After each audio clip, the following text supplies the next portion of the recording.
नमस्कार, आप देख रहे हैं आज तक। आपके साथ मैं हूं सईद अंसारी। स्वागत है आपका। 5 राज्यों में चुनाव के परिणाम आए हुए 27 दिन बीत चुके हैं।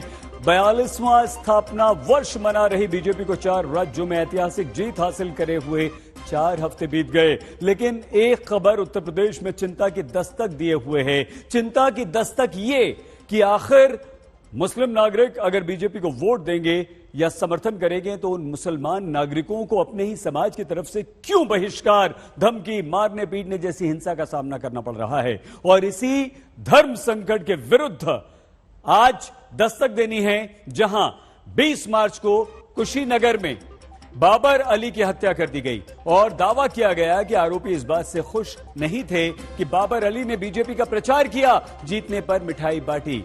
29 मार्च को कानपुर में उन शकील अहमद को जान से मारने, आगे वोट देने की धमकी मिली जो बीजेपी का झंडा अपनी छत पर लगाते हैं। तस्वीर यहां पर आपके सामने है।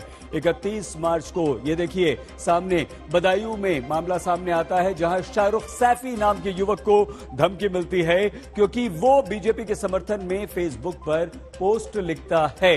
अब 5 अप्रैल को आ जाइए, ये देखिए 5 अप्रैल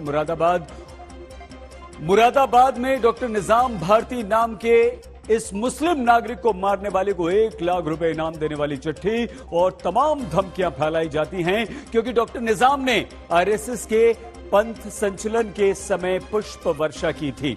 तो आज इन्हीं 4 कहानियों के साथ आपको उस दस्तक को समझना है जो प्रश्न उठाती है कि आखिर किसी को समर्थन देने का मतलब कैसे अपने धर्म के लिए खतरा और अपने धर्म के लिए धोखा मान लिया जाता है। तो सबसे पहले आपको हम एक बयान सुनवाते हैं। मुसलमान हूं और हिंदुस्तानी मुसलमान, तालिबानी मुसलमान नहीं हूं, हिंदुस्तानी मुसलमान हूं और कलमे का शरीक हूं, रोजे भी रखता हूँ, नमाज भी पढ़ता हूँ, कुरान भी पढ़ता हूँ, सारी चीजें हैं। जो हमारी शरीयत कहती है कि अपने मुल्क के आप जो वफादार रहे, आप अपने मुल्क के नहीं तो किसी के नहीं। बस ये मेरी सोच है, शरीयत भी ये हमारी कहती है, कुरान भी हमारा ये कहता है कि आप अपने मुल्क के नहीं, आप अपने देश के नहीं तो आप हमारे भी नहीं। बस समझ का फर्क है। तो समाज से मैं यही अपील करूंगा कि वो मुझे गलत न समझे, इमरान हाफिज जी के बेटा में आकर और जो है जैसे मेरे पास रेगुलर आते थे मरीजों के तौर पर या सर्जरी कराने के लिए, जैसे भी आते थे आते रहे। वही मेरा भी अपना जो है मतलब कोई ऐसी बात नहीं है कि मैं कोई मतलब वो हो गया काफिर हो गया या और कुछ हो गया या कोई मैं राष्ट्र विरोधी हो गया या इस्लाम विरोधी हो गया, ऐसा। मेरे हाथ में एक चिट्ठी है। ये चिट्ठी मैं चाहूं तो अभी पढ़कर सुनाऊं, लेकिन मैं कहूंगा आप रुकिए और खुद पूरी कहानी देखिए। दावा यह है कि ये वो चिट्ठी है जिसमें आरएसएस और बीजेपी का समर्थन करने वाले एक मुस्लिम डॉक्टर को धर्म से निकालने, मस्जिद में घुसने न देने का फतवा जारी करने और यहां तक कि मार देने पर 1 लाख रुपए का इनाम तक देने का ऐलान हुआ है। एक चिट्ठी जिसमें लिखा है एक जरूरी सूचना। मैं महमूदपुर माली के सभी जिम्मेदार लोगों को यह बताना चाहता हूं कि डॉक्टर निजाम भारती अलीगढ़ वाले, जो कि एक पक्के जनसंघी हैं, जो राष्ट्रीय स्वयंसेवक संघ हमारे इस्लाम का, हमारे मोमिन भाइयों का खुला दुश्मन है और हमारे इस्लाम को मिटाना चाहता है, उस आरएसएस और बीजेपी को अपना आदर्श मानते हैं। बीजेपी सरकार बनने पर जश्न और मिठाई बांटते हैं। इस चिट्ठी में आगे लिखा है कि आज इसने हद कर दी। इस्लाम के कट्टर दुश्मन आरएसएस का जुलूस अपने घर पर रोककर स्वागत किया, पुष्प वर्षा की, जिससे साबित होता है कि ये शख्स डॉक्टर निजाम भारती हमारे धर्म इस्लाम का खुला दुश्मन है। आगे इसी चिट्ठी में अपील करते हुए लिखा गया, इसलिए आप सभी इस्लामी भाइयों से गुजारिश है कि इस आस्तीन के सांप को गांव से मार पीट कर निकाला जाए या फिर बिल्कुल ही जान से मार दिया जाए और मारने वाला मेरी तरफ से 1 लाख रुपए का इनाम ले जाए। आगे इमामों से गुजारिश की गई कि मस्जिदों में ना घुसने दिया जाए और फतवा लगाया जाए। धमकी जिनको मिली, नाम डॉक्टर मोहम्मद निजाम भारती। धमकी देने का आरोपी नाम इमरान। उत्तर प्रदेश के मुरादाबाद में आरोप है कि इमरान को डॉक्टर निजाम भारती का संघ और बीजेपी को समर्थन करना इस्लाम विरोधी लगा। क्यों लगा, इस वीडियो को देखिए। हर साल चैत्र शुक्ल पक्ष की शुरुआत के दिन आरएसएस के स्वयंसेवक रूट मार्च करते हैं, जिसे संघ की भाषा में पथ संचलन कहते हैं। वर्षों से ऐसी तस्वीरें बहुत से शहरों में दिखती हैं, जहां आरएसएस के पथ संचलन के वक्त मुस्लिम नागरिक उन पर पुष्प वर्षा करते हैं, जैसे ये तस्वीरें राजस्थान के पाली की आप देख रहे हैं। लेकिन दावा है, जब उत्तर प्रदेश के मुरादाबाद में ऐसा ही पथ संचलन आरएसएस के स्वयंसेवकों का निकला, तब इसी तस्वीर में जो डॉक्टर निजाम भारती दिखते हैं, वो भी हाथ में फूल की थाली लेकर संघ के लोगों पर फूल बरसाने लगे। उसके बाद क्या हुआ? घर के सामने से निकलना था उसको, तो मैंने उसमें मेरी फैमिली ने पुष्प की बारिश की, उसमें फूलों की बारिश की। इसी को लेकर ये इमरान हाफिज जी ने जो है मेरे ऊपर फतवा जारी कर दिया और जान से मारने वालों को 1 लाख रुपए का इनाम से इस तरह से मस्जिदों में इसने ये पर्चे डाले सब। दावा है कि धमकी देने वाले इमरान नाम के शख्स ने इस चिट्ठी को कई जगहों पर जाकर डाला, जैसे दुकानों के बाहर, मस्जिद के अंदर और कई घरों में।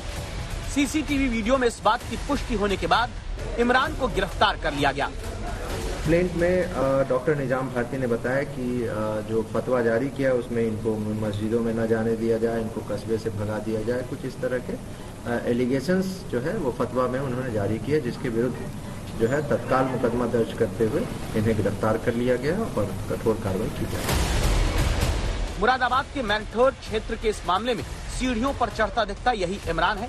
इसे पुलिस ने गिरफ्तार कर लिया, लेकिन संघ बीजेपी का समर्थन करने वाले अपने धर्म के डॉक्टर को इस्लाम विरोधी बताकर जान से मारने वाले को 1 लाख रुपए का इनाम देने के इस आरोपी के कारण दावा है कि डॉक्टर निजाम का लोग इलाके में बहिष्कार कर रहे हैं। तमाम पट हो चुका है, समझे। मरीज मेरे पास मुसलमान आ नहीं रहे हैं, बोले तो ईमान तक समझे। ये है बस वही है कि भाई मैं तो डर हूँ, दहशत में आपने देखा है साहब, मेरा परिवार पूरा दहशत में। सवाल है कि इसका जिम्मेदार कौन है? क्यों कुछ लोगों को ये लगता है कि उनके हिसाब से ही सब कुछ होना चाहिए? क्या बीजेपी की जीत को उत्तर प्रदेश में कुछ लोग स्वीकार नहीं कर पा रहे? ये सवाल आज तक संवाददाता कुमार अभिषेक ने डिप्टी सीएम केशव प्रसाद मौर्य से पूछा।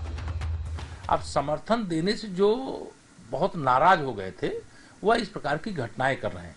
लेकिन मैं आश्वस्त करना चाहता हूं आज तक के माध्यम से कि जो इस मंशा से किसी भाजपा समर्थक पर, भाजपा के वोटर पर, भाजपा के कार्यकर्ता पर हमला करने का काम या उनको नुकसान पहुंचाने का काम कर रहे हैं, उन पर सरकार की नज़र है, पुलिस की नज़र है।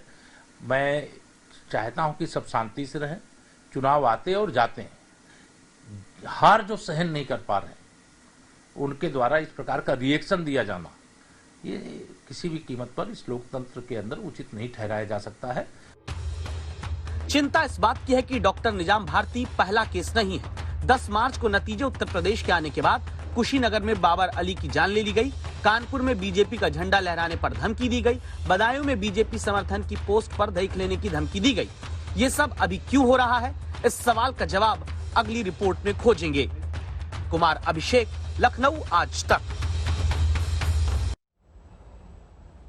हमारे देश में अगर किसी की धार्मिक कट्टरता के कारण किसी मुस्लिम नागरिक को देश के प्रति अपनी भावनाएं सिद्ध करनी पड़ती हैं तो बड़ी खबर बन जाती है। लेकिन ऐसी ही किसी कट्टरता के कारण किसी मुस्लिम नागरिक को भी खुद को इस्लाम विरोधी होने के ठप्पे से बचने में गुहार लगानी पड़ती है, तो क्यों इसे मुद्दा नहीं माना जाता? क्या इसलिए क्योंकि सेलेक्टिव मुद्दे उठाने की आदत राजनीति में चलती है, जैसे वोटों की ठेकेदारी चलती आई है?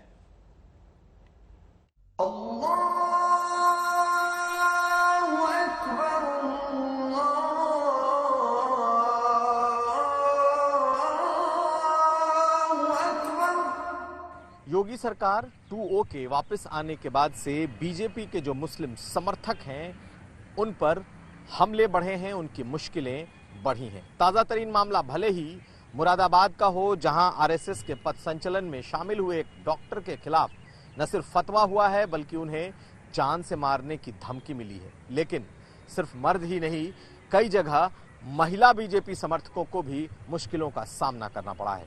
और बरेली इसका खास उदाहरण है, जहां निदा खान, जो कि ट्रिपल तलाक को लेकर जिसने आवाज उठाई थी, वो जब अपने रिश्तेदार के घर एक फंक्शन में गई थी तो साफ साफ कहा गया कि पहले बीजेपी से तौबा करो, उसके बाद ही परिवार में घुसने की इजाजत होगी। ऐसे मामले आए दिन बढ़ते जा रहे हैं। मैंने उनसे पूछा कि तौबा की वजह क्या है, तो वो कहते हैं कि बीजेपी एक नॉन मुस्लिम पार्टी है और उसने क्या कहते हैं आज तक किसी भी मुसलमान ने, बरेलवी मुसलमान ने कभी उसका समर्थन और प्रचार नहीं किया और तुमने दोनों ही चीजें की हैं जो कि दोनों गलत है और तुम्हें तौबा करनी पड़ेगी। धर्म का ठेका कोई भी ले तो जरूरी है दस्तक दी जाए। इस मामले में सेलेक्टिव होने की जरूरत नहीं। आखिर क्यों किसी मुस्लिम महिला निदा खान को बीजेपी के समर्थन करने पर धमकी दी जाती है? इस वजह को समझने के लिए हमने आपके लिए रिसर्च की है जो बताती है कि CSDS के आंकड़ों के मुताबिक जिन सीट पर मुस्लिम आबादी 20% से कम, दावा है कि वहाँ 51% हिंदुओं ने बीजेपी को एक मुश्त वोट दिया। जिन सीट पर मुस्लिम वोटर की संख्या 20% से ज्यादा और 39% से कम है, वहाँ 59% हिंदू वोटर का वोट दावा है कि बीजेपी के खाते में जाता है। जबकि जिन सीट पर मुस्लिम मतदाताओं की तादाद 40% से ज्यादा हो जाती है, वहाँ पर हिंदू वोटर का 69% हिस्सा बीजेपी के पाले में गया। ऐसा दावा CSDS का पोस्ट पोल सर्वे करता है। अब एक दूसरी जानकारी देखिए जो मुस्लिम वोटिंग पैटर्न में देखने को मिलती है। जिन सीट पर मुस्लिम वोटर की संख्या 20% से कम है, वहाँ 14% मुस्लिम वोटर ने अब की बार उत्तर प्रदेश में अपना वोट बीजेपी को दिया। लेकिन फिर जिस सीट पर मुस्लिम मतदाता 20 से 39% के बीच है, यहाँ पर मुस्लिम वोटर का वोट घटकर 4% बीजेपी के पाले में आता है। लेकिन जिन सीट पर मुस्लिम वोटर 40% से ज्यादा हो जाते हैं, वहाँ पर मुस्लिम वोट में 4% से भी कम हिस्सा बीजेपी पाती है।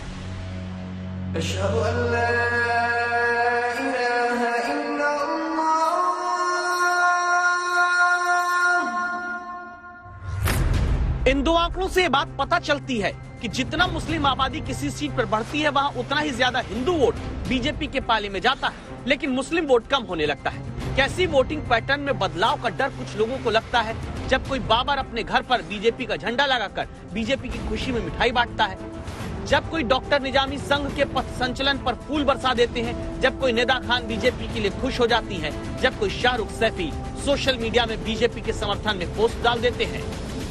जो अभी भी ये हजम नहीं कर पा रहे हैं कि ऐसे कैसे आसानी से मुस्लिम समाज भारतीय जनता पार्टी के साथ जुड़ रहा है। इनकी दुकानें बंद हो गई हैं, जो फतवा फैक्ट्री चलाते थे इनकी दुकानें बंद हो गई हैं। इन जैसे तमाम और संस्थाएं जो थी, तो और एक वो विचारधारा जो सिमी के साथ चली थी, तो सिमी को तो बैन किया गया था जो आतंकी संगठन डिक्लेयर हुई थी, लेकिन उस विचारधारा को तो अभी कहीं ना कहीं उसका वायरस तो घूम रहा है हवा में, उसको भी खत्म करने का काम अभी हम करेंगे। तो क्या धर्म के नाम पर छोड़ा हुआ कोई वायरस है जिसके कारण कानपुर में शकील अहमद की तरह कोई मुस्लिम नागरिक बीजेपी का झंडा अपने घर पर लगाता दिखता है तो कुछ लोगों को ये बात बुरी लगती है, इतनी बुरी कि वो जान से मारने की धमकी देने लगते हैं। मैंने बीजेपी का झंडा अपने घर के छत पे लगा दिया, जिससे उनको बहुत तकलीफ हुई और एक दिन उन लोगों ने उस झंडे को नोच कर फेंक दिया। इन्होंने मेरे साथ कई बार मारपीट की, तरह तरह के बहाने, तरह तरह के इल्जाम लगाकर लड़ाई झगड़ा करते रहे। शाहनवाज हुसैन के भाई राशिद हुसैन ने मुझसे बोला कि मैं तुम्हारी आंखें फोड़ दूंगा, तुम्हारी गर्दन काट दूंगा, यहाँ के मुसलमानों के साथ मिलकर।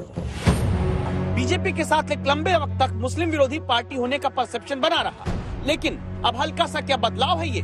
जैसे 2009 के चुनाव में बीजेपी को 3% मुस्लिम वोट मिला, 2014 से यही मुस्लिम वोट बीजेपी का बढ़कर 8.5% और उसके पार पहुंचने लगता है। आंकड़े ये भी बताते हैं कि 2017 के 6% मुस्लिम वोट से बढ़कर बीजेपी इस बार 8% मुस्लिम मत यूपी में हासिल कर चुकी है। तब क्या अब तक सिर्फ मुस्लिम वोटर के दम पर अपनी जीत सुनिश्चित करने वाली सोच बीजेपी की तरफ मुस्लिम वोटों को बढ़ता देखकर निराश होने लगी है। दशकों तक कुछ राजनीतिक दलों ने सिर्फ वोट बैंक की राजनीति की, कुछ लोगों को ही वायदे करो, ज्यादातर लोगों को तरसा कर रखो, भेदभाव, भ्रष्टाचार, ये सब वोट बैंक की राजनीति का साइड इफेक्ट था। लेकिन भाजपा ने इस वोट बैंक की राजनीति को न सिर्फ टक्कर दी है, बल्कि इसके नुकसान देशवासियों को समझाने में भी सफल रही। यूपी में जो लोग मुस्लिम नागरिकों के बीजेपी के समर्थन में आवाज उठाने, वोट देने, लड्डू बांटने, झंडा लगाने के बाद कट्टरता से इनका विरोध कर रहे हैं, उन पर कार्रवाई प्रशासन कर रहा है। जरूरी यह है कि विरोध का अपराध बंद हो, ताकि किसी मुस्लिम नागरिक को किसी भी दल को वोट देने के बाद इस्लाम विरोधी होने का ठप्पा देने वाली ठेकेदारी न चल सके। मुसलमान हूँ और हिंदुस्तानी मुसलमान हूँ, तालिबानी मुसलमान नहीं हूँ, हिंदुस्तानी मुसलमान हूँ और कलमे का शरीक हूँ, रोजे भी रखता हूँ, नमाज भी पढ़ता हूँ, कुरान भी पढ़ता हूँ। कुमार अभिषेक, लखनऊ, आज तक। प्रतिबंध किसका होना चाहिए, किसका नहीं, धर्म के नाम पर प्रतिबंधों का इस्तेमाल भी अपनी अपनी राजनीति के हिसाब से ही होता है। पहले देखते हैं कि हमारे देश में इस समय किस किस चीज पर बैन वाली पॉलिटिक्स चल रही है। नवरात्र में मीट की दुकानें बंद रहें, बैन रहें, यह विवाद दिल्ली में चल रहा है। कर्नाटक में हलाल मीट बैन करने की मांग करते हुए राजनीति 2 हफ्ते से चल रही है, जारी है। मंदिरों में गैर हिंदू दुकानदारों पर भी बैन लगाने की मांग लगातार कर्नाटक में चल रही है। स्कूल में हिजाब पर प्रतिबंध का विवाद तो पहले ही कर्नाटक में हो चुका है। अब महाराष्ट्र में मस्जिदों पर लाउडस्पीकर बैन करने की मांग भी राज ठाकरे की पार्टी एमएनएस करने लगी है। मतलब यह हुआ कि ये सारी की सारी पॉलिटिक्स उन्हीं जगहों पर हो रही है जहां या तो चुनाव होने हैं, बहुत नजदीक चुनाव है, या आगे चुनाव आने वाले हैं। जैसे दिल्ली में आगे एमसीडी का इलेक्शन होना है और अभी नवरात्र में दिल्ली में मीट की दुकानें बैन करने, बंद करने की राजनीति चल रही है।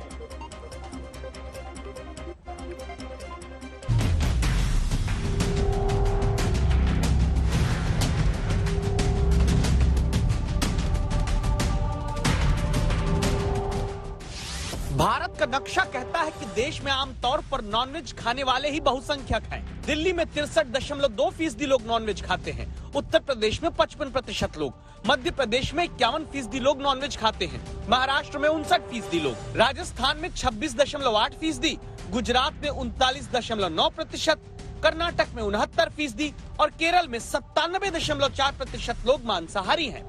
तमिलनाडु में 97%, आंध्र प्रदेश में 98%, पश्चिम बंगाल में 98.7% लोग नॉनवेज खाते हैं और असम में 78.6% लोग मांसाहार करते हैं।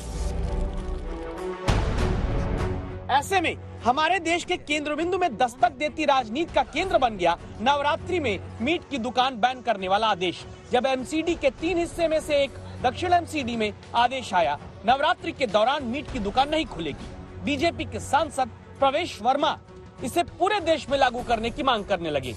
देश की संस्कृति ये कहती है कि जब भी त्योहार हो, एक दूसरे के धर्म का हमको सम्मान करना चाहिए और मैं साउथ एमसीडी द्वारा इस उठाए गए कदम का पुरजोर स्वागत करता हूं और मैं चाहता हूं कि तीनों नगर निगम इसको लागू करें, पूरे दिल्ली एनसीआर और नहीं पूरा देश इसको लागू करे और हम कैसे एक दूसरे के धर्म के प्रति सम्मान रखते हैं ये पूरे दुनिया को सीख जानी चाहिए। कह रहे भैया दिल्ली में मत लेना दारू मीट, जाके नोएडा से ले लो। महरौली में मत लेना, दिल्ली में मत लेना, जाके गुड़गांव में ले लो। पहले खट्टर साहब से तो बात कर लो, आदित्यनाथ जी से भी बात कर लो। ये क्या है कि एनसीआर में बिकेगा दारू मीट और एमसीडी में राजनीति करनी है, ड्रामा करना है। सवाल ये कि दिल्ली के बीजेपी सांसद प्रवेश वर्मा पूरे देश में नवरात्रि पर मीट की दुकान बंद चाहते हैं और साउथ दिल्ली एमसीडी को इसमें लोगों की भावनाओं को चोट का डर लगता है, इसलिए मीट की दुकान बंद करा दी। फिर वही भावनाएं ईस्ट दिल्ली में क्यों चोट नहीं खाती, जहां बीजेपी ही सत्ता में है और ईस्ट एमसीडी में सिर्फ मीट की दुकान बंद करने की अपील होती है, आदेश नहीं। इसी कारण सवाल मीट की दुकान बंद करने वाली मंशा पर उठने लगते हैं। जैसे ओवैसी उठाते हैं, पूछते हैं कि मोदी सरकार बड़े उद्योगपतियों के लिए तो ईज ऑफ डूइंग बिजनेस चाहती है, लेकिन अपनी विचारधारा वालों के लिए नफरत की आसानी दी जाती है। आखिर आमदनी में जो घाटा होगा उसे कौन भरेगा? इसके बाद ओवैसी लिखते हैं कि मीट अशुद्ध नहीं बल्कि लहसुन प्याज की तरह है। राइट टू चॉइस आप डिनाई कर रहे हैं, इक्वल राइट्स आप डिनाई कर रहे हैं और आपके घरों में तो आकर खाना नहीं बना रहे हैं वो, या आपको जबरन लेकर नहीं जा रहे हैं मीट शॉप्स में कि आप खरीदिए। देखिए मैं खुद शाकाहारी, ना मैं हमारे घर में अंडा आता ना हम प्याज खाते, पर क्या हमारे सम्मान नहीं करना चाहिए उन लोगों का जो खाते होंगे? ये वही सोच है जो ध्रुवीकरण की सोच है, ना कि प्रगति की सोच है। अब ये बहस देश में चल पड़ी। टीएमसी सांसद महुआ मोइत्रा संविधान से मिली आजादी की दलील के साथ लिखती हैं, जब चाहे वो मीट खा सकती हैं, दुकानदार को भी दुकान चलाने की आजादी है। जम्मू कश्मीर के पूर्व सीएम उमर अब्दुल्ला ने तो साउथ दिल्ली एमसीडी की मीट दुकान बंद करने वाले आदेश पर लिखा कि अगर बहुसंख्यकवाद के तर्क से चलें तो फिर जम्मू कश्मीर में रमजान के दौरान दिन में सार्वजनिक रूप से खाना पीना प्रतिबंधित कर देना चाहिए। का जो ट्रेडिशन है भारत में वही चलना चाहिए। निश्चित रूप से नवरात्रों के पर्व पे हम इन दिनों को बिल्कुल पवित्र दिन मानते हैं, तो नवरात्रों का पर्व हो, दीपावली का पर्व हो, ऐसे पर्व हैं जहां हिंदू लोगों की भावनाओं को ठेस पहुंचती है। वहां जहां जहां हिंदू इस चीज को लाइक नहीं करता है, वहां हर जगह ये मीट बंद हो जानी चाहिए। मीट इन दिनों के दौरान में भारत में मीट बंद नहीं होगी तो फिर कहां बंद होगी? भारत का ट्रेडिशन, जो हिंदुओं का ट्रेडिशन है, वो भारत में नहीं बनाया जाएगा तो कहां मना जाएगा? बैन एक ऐसा शब्द है जो सामने आते ही दो धड़े में लोग बट जाते हैं, पक्ष में या विपक्ष में। इसका फायदा राजनीति में दोनों पक्ष उठा लेते हैं। वो ये नहीं सोचते कि अगर दक्षिण दिल्ली में नवरात्रि में मीट की दुकान से भावनाएं आहत हो रही हैं, तो ईस्ट दिल्ली में क्यों नहीं, यूपी, बिहार, हरियाणा में क्यों नहीं। अमित भारद्वाज और सुप्रिया भारद्वाज के साथ हिमांशु मिश्रा, दिल्ली आज तक।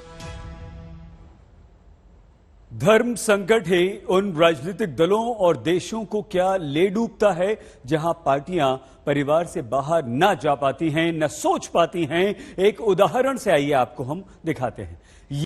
ये उदाहरण है सोने की लंका कहे जाने वाले श्रीलंका के आर्थिक पतझड़ में सूख जाने। श्रीलंका के ऐसे सूख जाने की वजह मानी जा रही है परिवारवाद। वो परिवारवाद जहां एक ही परिवार से, देखिए यहां पर राष्ट्रपति, प्रधानमंत्री, तमाम बड़े मंत्री रहे।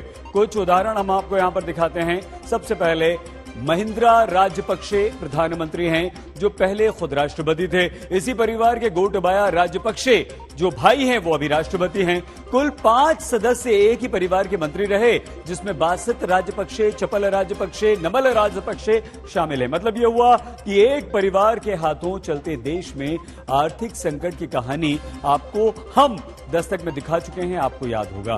परिवारवादी और परिवारवाद की राजनीति पर हमारे देश में भी लगातार बात होती है, बहस होती है। आज बीजेपी ने अपने 42वें स्थापना दिवस पर परिवारवाद पर ही करारा प्रहार किया है। अभी भी देश में दो तरह की राजनीति चल रही है। एक राजनीति है परिवार भक्ति की और दूसरी है राष्ट्र भक्ति की। केंद्रीय स्तर पर अलग अलग राज्यों में हमारे यहां कुछ राजनीतिक दल है जो सिर्फ और सिर्फ अपने अपने परिवार के हितों के लिए काम करते हैं। परिवारवादी सरकारों में परिवार के सदस्यों का स्थानीय निकाय से लेकर संसद तक में दबदबा रहता है।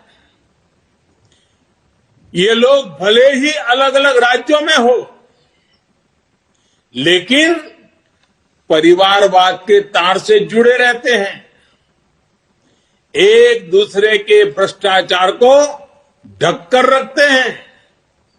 बीते दशकों में इस वजह से देश का बहुत बड़ा नुकसान हुआ है।